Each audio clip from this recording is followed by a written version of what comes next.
welcome to the Kubrick series Uncut, a collection of unedited interviews from the 8-part Movie Geeks United tribute to filmmaker Stanley Kubrick.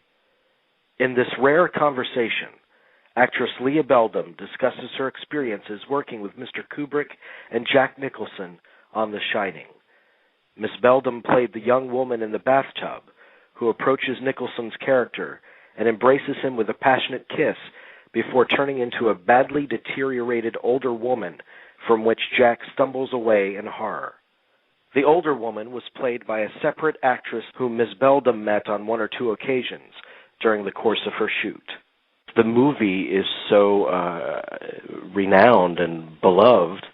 Over here as well. And you play a role in that. What is that like for you to be a part of cinema history in a way? Oh my dear, it's wonderful. But you see, of course, I was a model. You see, primarily a photographic model, and I wasn't really an actress. So to have been given this little role was really quite a bonus in my career. It was lovely. I really enjoyed it. Yeah. But it wasn't my normal work, of course, and a few little films here and there. But as I say, that was my first sort of proper little role. So how did they find you, or how did the opportunity come about? They called my agent. I used to be with top models in London, and they wanted just a few nice-looking girls for the ballroom scene. And I went along to the interview, and they saw my picture. I did a lot of beauty nude shots, for body lotions and things. And so they saw, of course, a few of my nude shots in the back of my portfolio. And they said, okay, we're wearing you. And then they said, come back for a little screen test, which was just verbal. I didn't have to undress or anything. And that was it. Then I got this role, which even though I hadn't gone originally for it, I had gone for the ballroom scene. So you had to have had a inclination of who Stanley Kubrick was and his stature. Oh yes, because I watched many of his films before, and yes, yeah, definitely knew Stanley Kubrick as a very special film director. So I suppose you did not meet him until you arrived on set. No, I didn't at all. I think who I actually saw was Leon. Leon Vitali, I think, is the only person I saw. I'm pretty sure it was him. Yeah. Blonde chap. And so tell me about that. How long did your shooting last for that scene? It was just a week. 1 week. Well, that's 1 week for one scene. That's right. It seems ridiculous, but I think Stanley Kubrick was known anyway for doing loads and loads of takes. Right. Have you heard that? He was as meticulous as it gets. That's true. Yes, that's right. But terribly, terribly nice with it.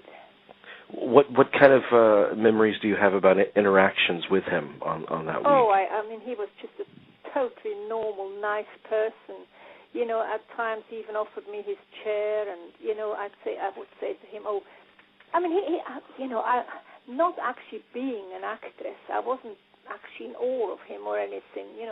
I didn't know that much about him. I didn't say, oh my God, I'm going to be working with Stanley Kubrick. He wasn't like that. So I felt totally normal with him, and he was totally normal with everybody. It was just like, nothing special. No sort of allures about him. Just normal, nice man. Very comfortable, nice, easygoing chap, Yeah. And when he gave you directions, what kind of directions did he give to you? Do you remember? Oh, he would talk to me and just beforehand, just stand there, say, do this, that, the other.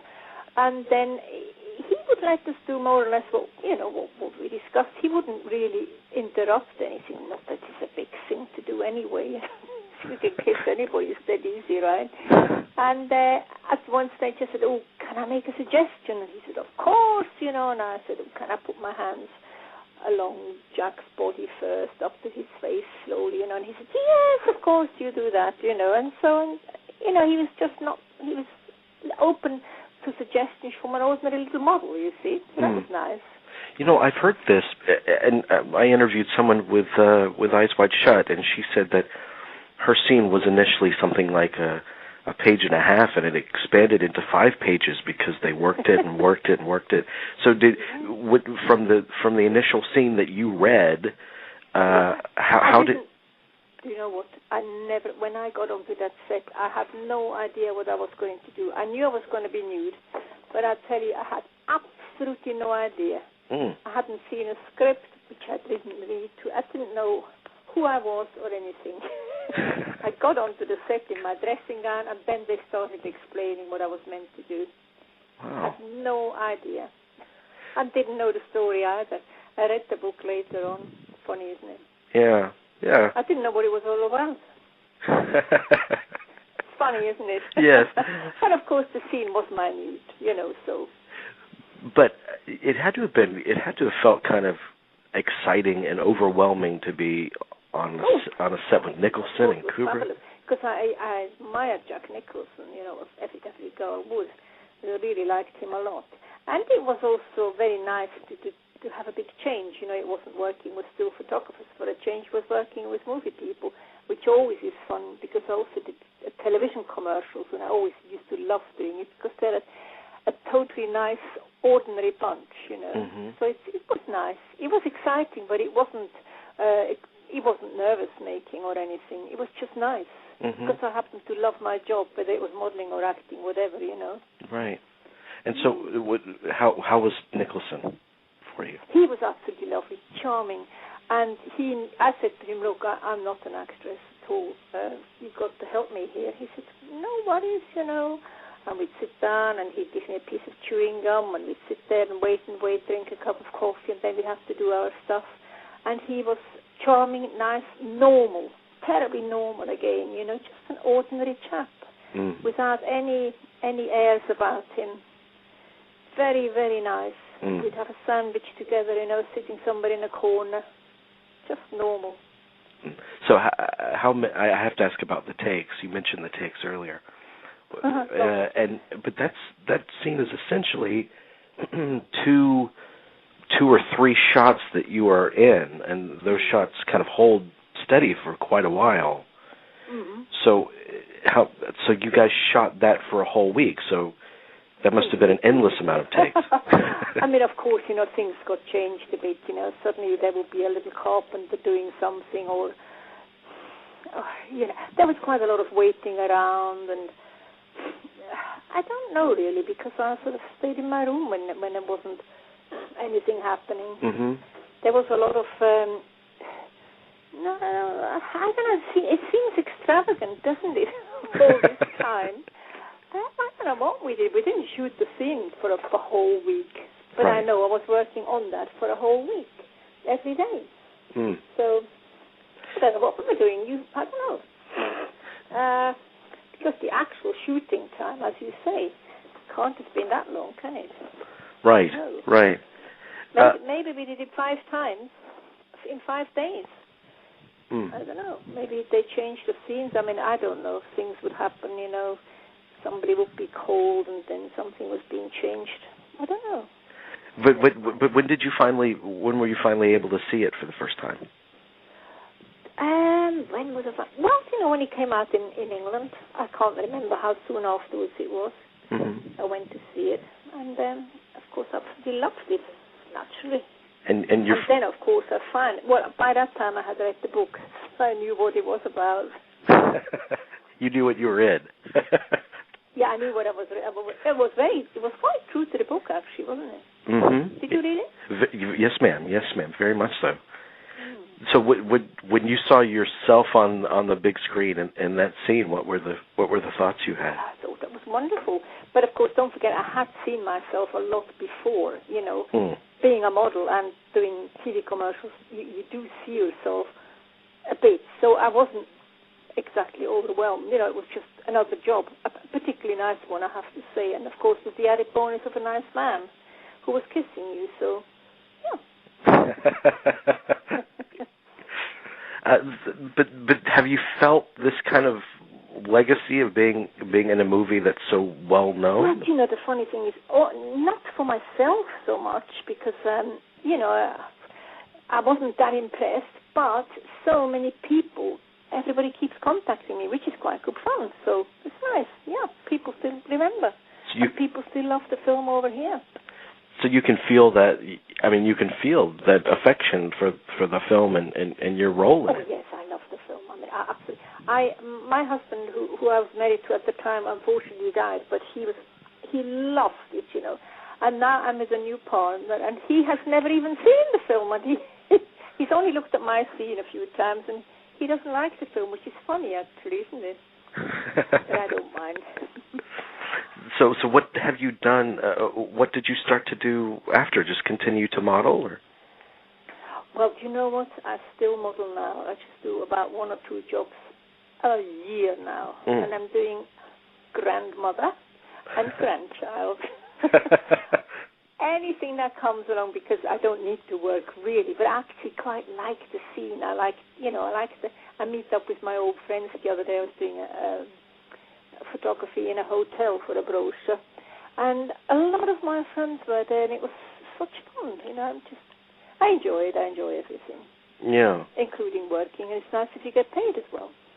That's always a bonus to get paid. Yes. Absolutely, but I would have done The Shining for nothing. That I can tell you. But you didn't kind of catch any kind of acting bug for filmmaking after that experience? I mean, look, of course I would have loved to, but nobody kind of booked me, to be honest. Mm-hmm. Nobody else. Maybe it was my agent. We were, mainly we were just a photographic agency. Mm. So I could have possibly pursued it, but I didn't. I've encouraged my son to become an actor, and he's actually doing a bit of acting now. Oh, is he really? But he's only 23. He's very proud of my acting, and his friends, when he was at university, they all sort of said, "Oh, must meet your mother. She was in The Shining." To me, it's, as I said to you before, it was another job, but a very, very nice job. Mm-hmm. But I wasn't that impressed with it, because I've sort of been around the whole world in my career, meeting all sorts of people. I think I even met Saddam Hussein once without knowing it. Really? No, I was working in Iraq, and we went to the palace. We were invited, and he must have been there. I mean, of course, I wouldn't have known then. I was pretty green, Yeah. Wouldn't have known who he was anyway. But thinking back, I bet it was him, actually. Mm. So, I've had quite a sort of a colourful career, going here, there, and everywhere, going to Russia and all over the place. It was pretty good. So the filming was just another nice part of it. But that's an exciting life. Not standing out that much, you know what I mean? Well, no, but that's an exciting life when being a part of The Shining is just another kind of thread in the tapestry of what you've done. Absolutely. Yeah. So I just had one. I should have asked this earlier, but what we see in the finished film, the scene where you rise from the bathtub, approach him, kiss him, was that what you guys shot? Were there any other actions that were left out that you noticed? What are you asking me? No. No, there wasn't actually. That was it. Okay. That was it. Yes. Okay, and because people are going to want to know the technical aspects of it. When it's shot, if you recall, when it's shot over the shoulder onto Jack's face as he's kissing you. That's right. Was that you, or was that already? Well, to be honest, for me, for my liking, I think that shot was. I think the head of Billy Gibson came in too quickly, because that is not my hair.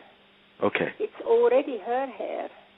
Mm. When you then, to me anyway, the back of, when you see his face, right, I think it's already her head. Kissing, in the kiss. I don't know whether you can tell that, but I've always thought it was a too quick a changeover. I watched it again the other night for the 100th time, and I paid close attention to that scene, and I think it was her. I think it was, yeah. Yeah. Anyway, I had the kiss, so that's the most important thing, and it was a jolly nice kiss for 5 days. Yeah. I said to my husband, "Oh my God," I said, "I've been kissing Jack Nicholson. Are you jealous?"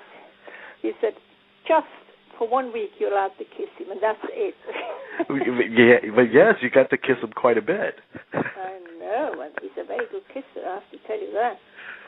But when you think back on it, what's the prominent memory that comes to mind about that entire experience? Oh, the whole thing, it was just absolutely fabulous. You know, I was treated like a queen, I had a beautiful room, I had lovely food. Everybody was so courteous, you know, and I had a little woman who was holding my bathrobe and, you know, checking my body and everything. So, you know, it was just absolutely wonderful, and everybody was so incredibly nice. And I always wondered, it probably had something to do with me being nude and they all being dressed. They felt I was doing a big special job, even though to me it was nothing, because I was doing a lot of beauty work anyway. Right. So I was used to it. But they were very, very courteous. It was just a really, really fabulous week. So, yeah, and as I say, getting paid at the end of it was even nicer.